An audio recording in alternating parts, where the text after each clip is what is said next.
Hi students, I am Upasana. Welcome to win study. तो students, आज हम डिस्कस करने जा रहे हैं एक्सरसाइज 9.1 का क्वेश्चन नंबर 13। तो स्टूडेंट्स स्टार्ट करते हैं। क्वेश्चन नंबर 13 में हमें बोल रहा है as observe from the top of 75 metre high lighthouse from the sea level the angle of depression of the two ships 30 degree and 45 degree. If one ship is exactly behind the other on the same side of the lighthouse, find the distance between two ships. देखो बेटा, आपने क्या देखा ही होगा movies वगैरह में भी कि जैसे जो लाइट हाउस होते हैं, ये क्या बात करें कि एक 75 मीटर का लाइट हाउस है। ठीक है, तो पहले तो मैं बना देती हूँ 75 मीटर का। ये क्या बना दिया मैंने, लाइट हाउस है। From the sea level, the angle of depression of two ships 30 degree and 45 degree. It means इस क्वेश्चन में बेटा बात हो रही है एंगल ऑफ डिप्रेशन की, यानी कि जो ऑब्जर्वर होगा वो यहां कहीं होगा, जो भी इस चीज को ऑब्जर्व कर रहा होगा वो यहां कहीं होगा। अरे इसके आईब्रोज भी बना देती हूँ। ठीक है, तो क्या है, ये जो आईज है काफी डेंजर लग रही है ना ऑब्जर्वर की आई।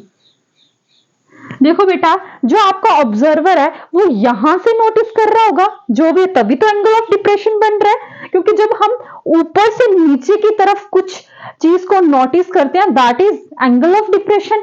तो यानी कि एंगल ऑफ डिप्रेशन बन रहा है टू शिप्स पे, यानी कि इस तरीके से। ठीक है जी।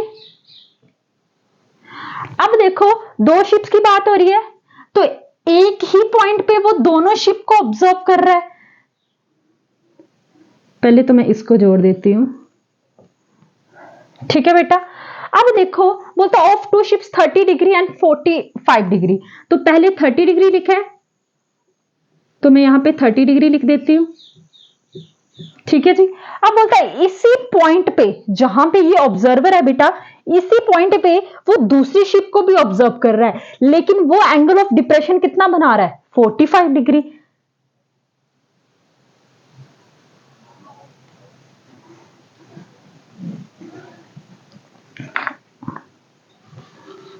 एक सेकंड बेटा,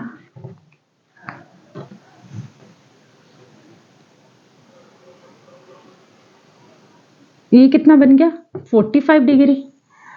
आगे बोलते हैं if one ship is exactly behind on the other same side of the light house, मतलब जो शिप है वो एग्जैक्टली एक दूसरे के पीछे है। Find the distance between two ships, आपको दोनों शिप्स की डिस्टेंस निकालनी है। दोनों शिप्स की क्या निकालनी है बेटा, डिस्टेंस निकालनी है। तो सबसे पहले तो आप नेमिंग लिख लीजिए, ए बी सी डी। ठीक है जी, नेमिंग लिख ली आपने। अब मैं आपको एक चीज बताना चाहती हूं। देखो बेटा, जो ये ऑब्जर्वर है, अगर वो नीचे की तरफ देख रहा है तो एक तो वो स्ट्रेट एंगल भी बना रहा होगा। जब आप एंगल ऑफ एलिवेशन बनाते थे, तो जब आप ऊपर ऐसे ऑब्जर्व करते थे तो मैं ऐसे करती थी, लेकिन मैं बोलती थी एक एंगल आपका स्ट्रेट बनता है तो एक ऊपर बनता है। उसी तरीके से एक एंगल ऑफ डिप्रेशन भी तो होगा। अगर ऑब्जर्वर नीचे देख रहा है तो उसका एक स्ट्रेट भी तो होगा, इस तरीके से होगा। जो ये एंगल बन रहा होगा, यहां पे भी तो 30 डिग्री का एंगल बन रहा होगा, है ना। और ये भी क्या बन रहा है आपका, 45 डिग्री का। जो आपका ऑब्जर्वर है बेटा, ये उसकी क्या होगी, हॉरिजेंटल लाइन। और जो नीचे एंगल बन रहा है वो क्या बन गया आपका, एंगल ऑफ डिप्रेशन। ठीक है जी। अब एक क्वेश्चन और आपके माइंड में आ सकता है, नहीं आ रहा तब भी मैं बता देती हूं कि आपने 30 डिग्री ही क्यों दूर लिया, 45 डिग्री क्यों पास लिया। तो मैं ये चीज आपको कितनी बार बता चुकी हूं बेटा कि जब आप किसी चीज को दूर से देखते हैं तो आपका एंगल क्या होता है, 30। देखो, जब मैं पास आकर देखूंगी तो मुझे अपनी गर्दन और ऊपर करनी पड़ेगी। मान लो मैं किसी चीज को दूर से नोटिस कर रही हूं तो मैं ऐसे करूंगी, लेकिन मैं थोड़े कदम मैंने अपने आगे बढ़ाए। जब मैं अपने कदम आगे बढ़ाऊंगी तो मुझे अपनी गर्दन और ऊपर करनी पड़ेगी, यानी कि एंगल बढ़ा। तो जितना एंगल बढ़ा उतना पास में ऑब्जर्वर के, जितना एंगल छोटा उतना दूर ऑब्जर्वर के। समझ आया बेटा। ये आपका 75 मीटर का क्या बेटा, लाइट हाउस है। यहां से ऑब्जर्वर दे, ये शिप्स हैं, जैसे ये डी है, इसको भी आप शिप मान लीजिए। ठीक है, जो भी, और इसको भी आप शिप मान लीजिए। ये मैंने ऐसे आपको जस्ट मतलब समझाने के लिए किया है। तो जानी कि आपको क्या पूछा है, इन दोनों का डिस्टेंस पूछा हुआ है, ठीक है। और ये क्या आपका सी लेवल, इतना इतना क्या आपका सी लेवल, क्योंकि यहां पे तो उसका एंगल बन रहा है।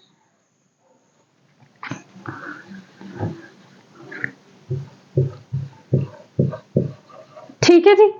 अब देखो ये क्या आपका डीसी, मतलब यहां पे आपको दो शिप्स के बीच का डिस्टेंस बताना है। तो पहली बात तो क्वेश्चन समझ आ गया। दोबारा से देखिए, as observe the top 75 metre का बेटा लाइट हाउस बना दिया। इन्होंने कहा कहां पे एंगल ऑफ डिप्रेशन बन रहा है, सी लेवल पे, यानी कि समुद्र के तट पे, तो यहां पे बन गया। बोलता एंगल ऑफ डिप्रेशन बन रहा है, तो इस बार ऑब्जर्वर की आंखें कहां होंगी, नीचे होंगी। ऑब्जर्वर मतलब जैसे हम तुम कुछ भी जो नोटिस करते हैं, ठीक है, जैसे आप कोई चीज नोटिस करोगे वही ऑब्जर्वर है। वो एक ने नीचे एंगल बना रहा है एंगल ऑफ डिप्रेशन, तो एक उसका स्ट्रेट भी तो बनेगा, हॉरिजॉन्टल लाइन। ठीक है जी। आगे बोलते हैं if one ship exactly behind the other on the same side of the light house, वो आगे पीछे है, यस बिल्कुल है। Find the distance between two ships, आपको डिस्टेंस निकालनी है दो शिप्स के बीच में। अब मेरी बात सुनिए स्टूडेंट्स, कि मैंने आपको फिर से मैं रिपीट कर रही हूं कि 30 डिग्री दूर, जो जितना छोटा एंगल वो उतना ही दूर होगा। जब हम आगे जाते जाएंगे हमारा एंगल भी तो बढ़ता जाएगा। तो इट मींस जो बड़ा एंगल वो ऑब्जर्वर के पास, क्योंकि जब वो दूर से देख रहा था तो उसको यहां तक अपना देखना पड़ रहा था 30 डिग्री एंगल। जैसे मान लो मैं ऊपर ऐसे खड़ी होगी तो मुझे 30 डिग्री ऐसे देखना पड़ेगा, लेकिन जब मैंने पास वाली कोई चीज देखनी तो मुझे अपनी गर्दन को और झुकाना पड़ेगा, मतलब और पास में करना पड़ेगा।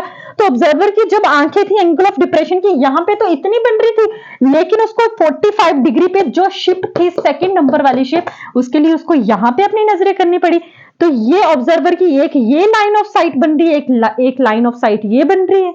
ठीक है, अब इससे भी डिटेल में पढ़ना है तो मैंने इंट्रोडक्शन में तो बताया ही है। ठीक है, तो अब आपको बेटा क्या निकालना है, इन दोनों का डिस्टेंस निकालना है। तो बिना टाइम वेस्ट किए हुए आप क्या करो, क्वेश्चन कर दो स्टार्ट। अब आपको पता है आपको बड़ी एक दो ट्रायंगलें बन रही है, एक बन रही है ए बी डी, दूसरी बन रही है ए बी सी। अब देखो ये परपेंडिकुलर है तो बना दीजिए परपेंडिकुलर। ठीक है, अब आपने एक चीज ये भी नोटिस करी होगी कि दोनों ट्रायंगलों का जो परपेंडिकुलर है वो क्या है, सेम ही है। चलो अब आगे करते हैं। पहले तो आप लिख लीजिए आपको क्या क्या दिया गया है, गिवन क्या क्या है, ए बी क्या दिया गया है 75 मीटर, जो कि आपका लाइट हाउस है। देन उसके बाद D and C, there are two ships,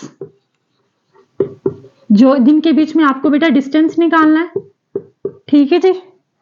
अब देखो आप बड़ी ट्रायंगल ले लीजिए बेटा, in right angle triangle A B D, A B D.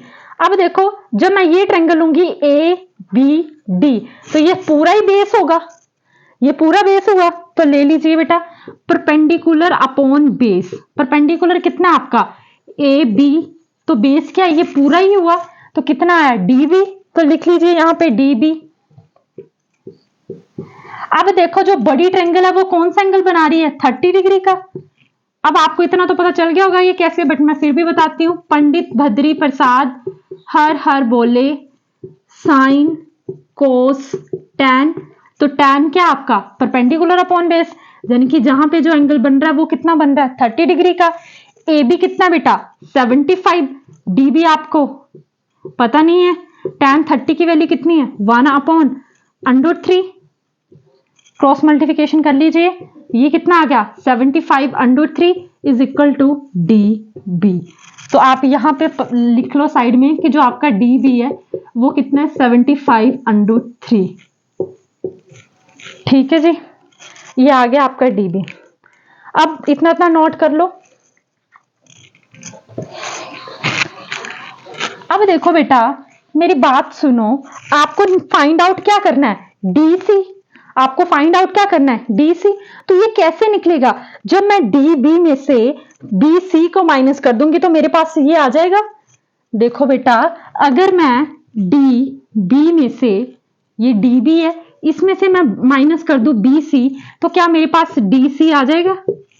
आपको ये निकालना है, इतने में से मैं इतना कट कर दूं जो कि आपका सी लेवल है, जिसको मैंने लिखा है ये बी सी, तो क्या आपका डिस्टेंस आ जाएगा दो शिप्स का। तो आपके पास एक वैल्यू तो आ गई क्या, डीबी। तो ऑब्वियसली बड़े में से छोटे को ही माइनस करेंगे हम, तभी तो मैंने पहले बड़ी ट्रायंगल ली। देखो बेटा, बड़े में से छोटे को माइनस करेंगे तभी मैंने बड़ी ट्रायंगल ली। हो सकता है कई स्टूडेंट्स के माइंड में ऐसे आ जाए कि छोटी ट्रायंगल क्यों नहीं ली मैंने, बड़ी इसलिए ली क्योंकि बड़े में से ये माइनस करूंगी तभी तो आएगा। अब मेरा इतना इतना आ गया डीबी, अब मुझे निकालना क्या है, बीसी। अगर मैंने डीबी निकाल लिया है जो कि मेरा 75/3 आया है, अब मैं बीसी निकाल लूं तो 75/3 में से मेरा बीसी जितना भी आया अगर मैं वो निकाल लूं माइनस करके, क्या मेरा डीसी आ जाएगा। और आपका डीसी क्या है, दो शिप्स का डिस्टेंस ही तो है। ठीक है, तो अब मैं क्या करूंगी, इस छोटी इतना निकालने के लिए छोटी ट्रायंगल का यूज करूंगी बेटे। तो लिख लीजिए, in right angle triangle A B C, ये कितना आ गया बेटा, परपेंडिकुलर अपॉन बेस, यानी कि A B upon B C is equal to tan।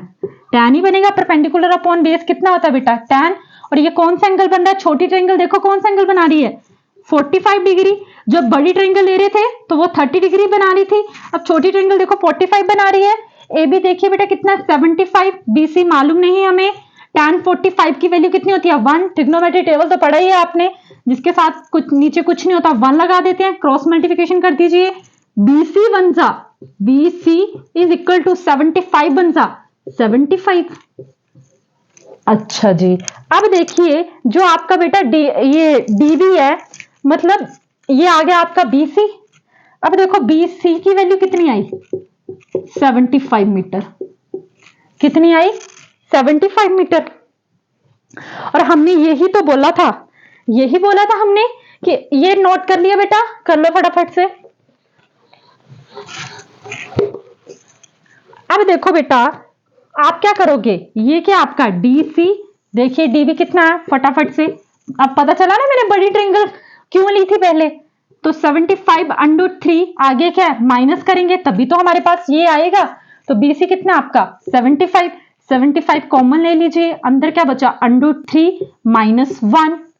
देखो 75 कॉमन ले लिए तो अंदर 1 ही बचेगा। अब ये क्या 75/3 की वैल्यू कितनी होती है 1.732 - 1। ठीक है जी, तो माइनस करते हैं 1.732, ये 1.000237, ये कितना आ गया 0, यानी कि 75 × 0.732। ठीक है, अब देखिए मल्टीप्लाई भी कर ही देती हूं, क्या याद रखोगे मुझे, 732 को आप क्या करोगे 75 से मल्टीप्लाई, 5 2 10, 1 5 3 का 15, 16 1 बचे, 5 7 का 35, 36 7 2 का 14, 1 बचे, 7 3 का 21, 22 2 बचे, 7 7 का 49, 51। ठीक है जी, अब देखो 0 6 और 4 10, 6 2 8 9 3 1 4 5, कितना आंसर आया आपका बेटा 54900। अब देखिए 3 डिजिट के बाद पॉइंट लगाना है, तो 3 डिजिट यहां से देखते हैं और ये आ गया, यानी कि ये आ गया आपका मीटर। तो आप लिख सकते हो कि the distance between two ships, जैसे भी आपसे पूछा था कितना आ गया बेटा 54.900 मीटर। लगा पता, कर लीजिए नोट। ठीक है, तो आई होप स्टूडेंट्स कि आपको मेरी क्वेश्चन है जो समझ आया होगा। तो नेक्स्ट क्वेश्चन करेंगे हम अपनी नेक्स्ट वीडियो में। तो अगर आपको मेरी ये वीडियो पसंद आ रही है तो स्टूडेंट्स प्लीज आप मेरे चैनल को सब्सक्राइब करें और अपने फ्रेंड्स में भी जरूर शेयर करें। Thank you so much.